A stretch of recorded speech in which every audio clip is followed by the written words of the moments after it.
Ju në gjatë jeta uroj t'jeni mirë, dashur miq, jemi sot në datë 14 mars 2026. Ju uroj të gjithëve ditën e verës, ditën e pranverës, qofshin jetët tuaja të mbushura gjithmonë me verë e pranverë, e begatoft i madhi Zot dhe sjellë gjithmonë verë e pranverë për popullin shqiptar. Sot do të flas për një temë shumë të rëndësishme, e cila lidhet me instrumentalizimin e fesë për nevojat të politikës. Edi Rama, kryeministri i përkohshëm i Shqipërisë, ka shtruar një iftar si gjithmonë dhe ka bërë një fest e cila ka qëllime të tjera. Por unë do t'ju shpjegoj sot shkurtimisht përse Rama ka shtruar një iftar dhe përse e ka bërë aleancën me islamikët dhe cili është ndryshimi mes muslimanëve dhe islamikëve. Si çdo vit, Edi Rama ka shtruar, miq të dashur, një iftar me tyrli lloj mbetërine anti-shqiptare dhe anti-islame për t'i treguar muslimanëve shqiptar se ai i do shumë ata, i respekton dhe i përkëdhel. Sepse e kanë të qartë tani politika që ata janë shumë në numër. Ata janë një minier ari e vërtet elektorale. Dhe kjo mas e frikshme agjeruesish e besimtarësh duhet me çdo kusht dhe me çdo çmim të mbahet në kontroll me dy skema. E para është kontrolli institucional, që ka për qëllim skicimin e një arkitekture doktrinare karikatureske, por edhe katunareske, për ta shpërngulur doktrinën islame nga aksioni qytetërimor në aksion fetar primitiv. Kjo realizohet nëpërmjet pengëmarrjes së institucionit zyrtar të islamit në Shqipëri dhe të muslimanëve me duart e islamikëve që nuk kanë asnjë lidhje me islamin as me muslimanë.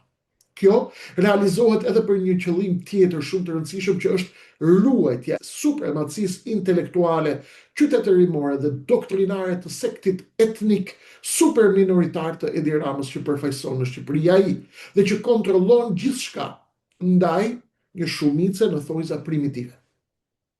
Përse Edi Rama është në aleancë me islamikët, por i ka të merr muslimanët, cili është ndryshimi mes tyre? Ja po jo a shpjegoj. Përpara se të vinte në pushtet dhe të ndëronte aleancë dhe të krijonte një aleancë me presidentin Erdogan, Rama shkruante dhe fliste gjithmonë: shqiptarët nuk do të bëhen kur njerëz përpara se ta vrasin dhe ta therin turkun brenda tyre. Më pas, Turqia i duhej për të ndërtuar një ekuilibër gjeopolitik rajonal që sa herë t'i kërkonin grekët diçka më shumë se sa u ka premtuar Edi Rama grekëve, ai t'i kërcënonte ata me Regjepin e Ankaras. Kështu ai shkoi në Stamboll dhe në Athinë dhe u tha të dyja palëve: ju merruni vesh me njëra tjetrën për Shqipërinë dhe si të bini ju dakord, cili do qoftë pazari, mua më keni hazër xhevat. Dhe ashtu u bë. Shumë prej jush mund të më thoni: Kreshnik, por cili është ndryshimi mes islamikëve dhe mes muslimanëve? Përse Edi Rama i ka përzgjedhur islamikët si aleat të tij dhe përse ai i urren muslimanët? Në fakt, ç'ndryshim ka mes muslimanëve dhe islamikëve? Islamikët janë shumë llojesh, miq, dhe unë do t'ju bëj një skicë të shkurtër që tregon ndryshimin thelbësor mes muslimanëve dhe islamikëve, dhe ju do ta bëni dallimin vet.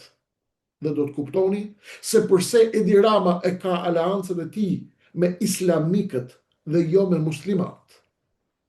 Islamikët janë krijesa të mistershme, me formim sipërfaqësor doktrinar të pathelluar në fenë e tyre, që islamin e kanë profesion.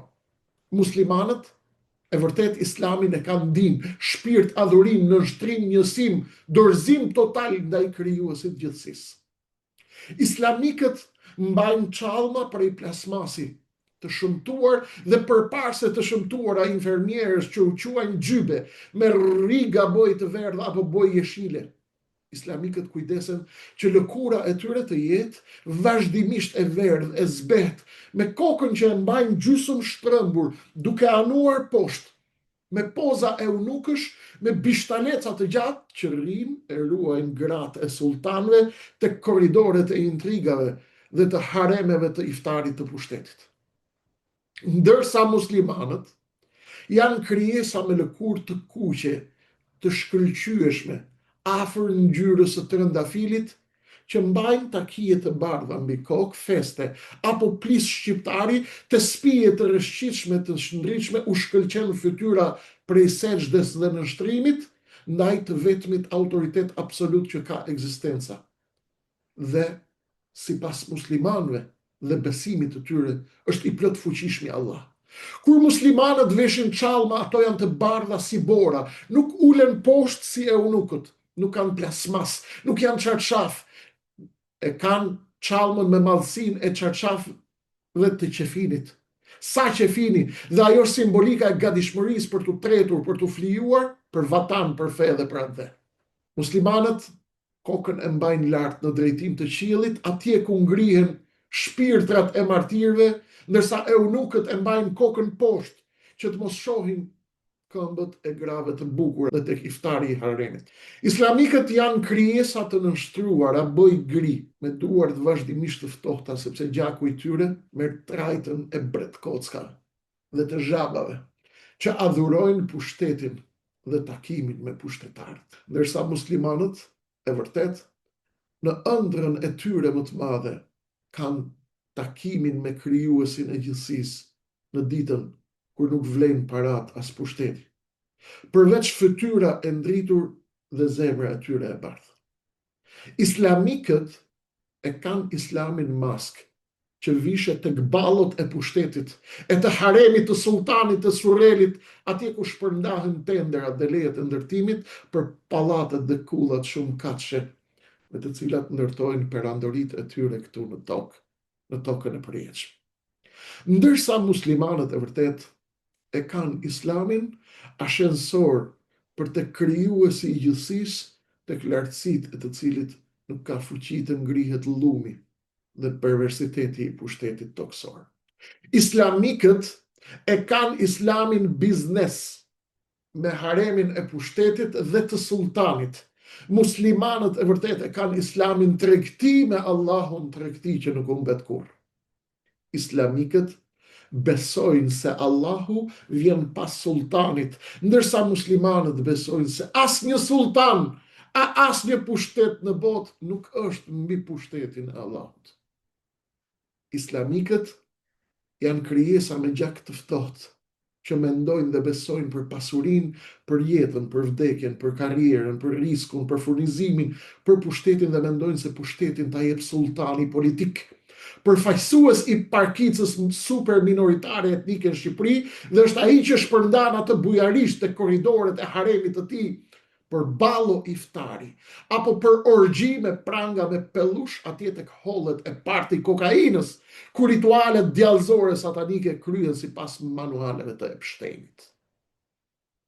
Ndërsa muslimanët besojnë se i vetmi që furnizon ata dhe u jep atyre vdekjen, jetën, i vetmi që i ul dhe i poshtron, i vetmi që i ngre lart, i vetmi që u jep fuqi, pushtet, forcë, qëndresë, rezistencë dhe popularitet ndër njerëzit, është krijuesi i gjithësisë. Ata lexojnë në Kuranin famlar në surën Ale Imran në netët e tyre të adhurimit: thuaj, o Allah, zotërues i pushtetit, ti ja jep pushtetin kujt të duash dhe ja merr pushtetin kujt të duash. Ti je ai që e lartëson këtë duash dhe e poshtron këtë duash, në dorën tënde është çdo e mirë. Vërtet ti je i plot fuqishëm mbi gjithçka. Islamikët besojnë se Zoti do t'i falë për tradhtitë e tyre ndaj dinit dhe atë dheut, sepse ai është falës dhe mëshirues. Ai fal gjithçka përveç ortakërisë së tij në adhurim. Ndërsa muslimanët e vërtet besojnë se Zoti nuk ka për t'i falur kur tradhtarët e dinit dhe të vatanit, as të atë dheut, sepse ai nuk fal, por sepse ai di zemrat dhe çfarë përshpëritet në to. Ai e di shumë mirë sa herë merr frymë në ditë, ai di çdo rrahje zemre. Dhe çdo përshpërim shpirti dhe e njeh çdo pikë djallëzie të maskuar me kujdes tek hollet e zemrave të nxira. Zoti kur nuk bën padrejtësi askujt. Ndaj ai kur nuk ua bën mbar, as nuk ua mundson pendimin atyre që kanë kaluar jetën duke ngrënë mishin e fateve të kombeve dhe të popujve të tyre, duke flirtuar tek haremet e sultanëve dhe të politikës, duke harruar se i vetmi pushtet absolut në këtë botë është ai që buron nga krijuesi i gjithësisë. Islamikët janë ata të cilët e mbajnë shamin dhe frynë buzët me të kuqe të egër dhe me silikon. Kjo ndodh që të tregojnë se edhe ata janë të egra kur vjen i nxehti dhe ai muhabeti i nxehtë. Kur vjen puna për marketing agresiv në rrjetet sociale, mos kujtoni se nuk marrin vesh nga seksi dhe nga erotika as nga biznesi. Dhe ky është një kompleks dhe një betejë e islamikëve për jetë a vdekje që bëjnë shamixheshat seksi me këmbë zbuluarat me minifund. Është një betejë erotike e klasit të parë. Ndërsa muslimanët e vendosin shamin sepse besojnë se duke i fshehur bukuritë e tyre femërore, duke mos qenë provokuese agresivisht erotike në publik, duke i mbuluar format e tyre të bukura, të mrekullueshme, ruajnë bukurinë dhe erosin për bashkëshortët e tyre dhe nuk e ndajnë atë me të gjithë burrat e botës. Në fakt, ky është një argument dhe një debat shumë i madh që lidhet edhe me qytetërimet, edhe me estetikën e joshjes. Debat të cilin unë nuk mund ta bëj këtu, sepse kjo është një trajtesë që meriton një libër më vetë. Pra, ajo që josh në Arabi apo në Indi nuk josh diku tjetër dhe kjo lidhet me standardet e nderit të etikës dhe të estetikës për secilën kulturë. Islamikët janë krijesa të rrezikshme që për interesat e tyre personale vrasin, prejnë në bes, flirtojnë, duan shumë seks dhe shpesh mungesën e seksit e kompensojnë me shumë mish, me shumë pilaf, me shumë hallë dhe me shumë syltjash. Kjo është pjesë e ligjeve të kompensimit biologjik. Kur biologjia nuk ngopet mjaftueshëm me seks, ajo transferohet në mish ngrënie masive. Ndaj, shpesh herë kemi mish ngrënie masive. Ndërsa muslimanët e vërtet janë krijesa të paqta, të urta, të dashura. E duan gjithë botën, duan gjithë njerëzimin, çdo krijesë të gjallë mbi tokë, i duan macet, i duan kafshët, fetë e tjera, universin, malet, tokat, fushat, sepse secili prej tyre, tek secili prej tyre gjejnë argumentat e ekzistencës së Allahut. Nuk do ta zgjas më shumë sepse ky mund të jetë një libër i gjatë gjithashtu.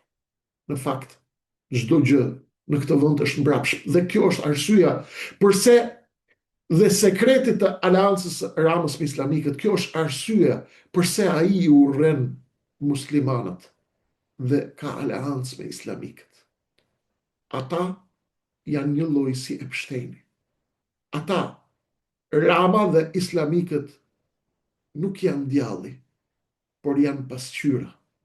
Tek ata dhe pas tyre shkojnë vetëm të ngjashmit e tyre.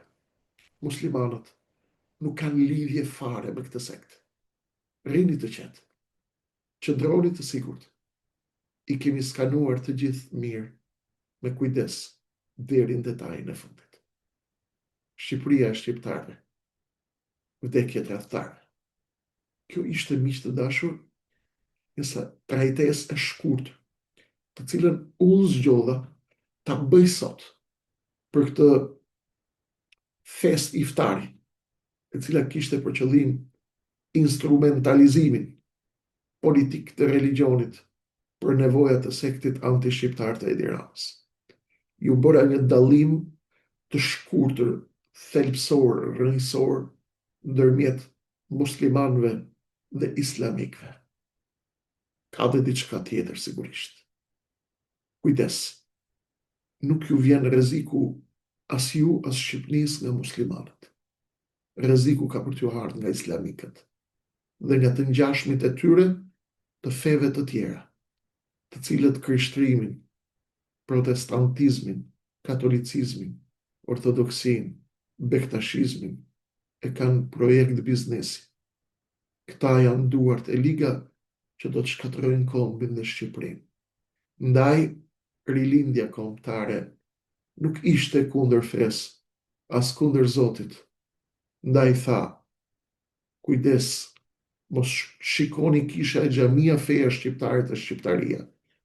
Rilindja kombëtare i referohet pikërisht dallkaukëve të kishave dhe të xhamive, të cilat e marrin emocionin religioz, gjën më të pastër që ka kriju i modhi Zot në shpirt, lidhjen e njeriut me Zotin, dhe e çojnë tek dhomat dhe hollët e Epsteinit dhe të elitave për nevoja biznesi, paraje, pushteti dhe flirti me elitat sataniste.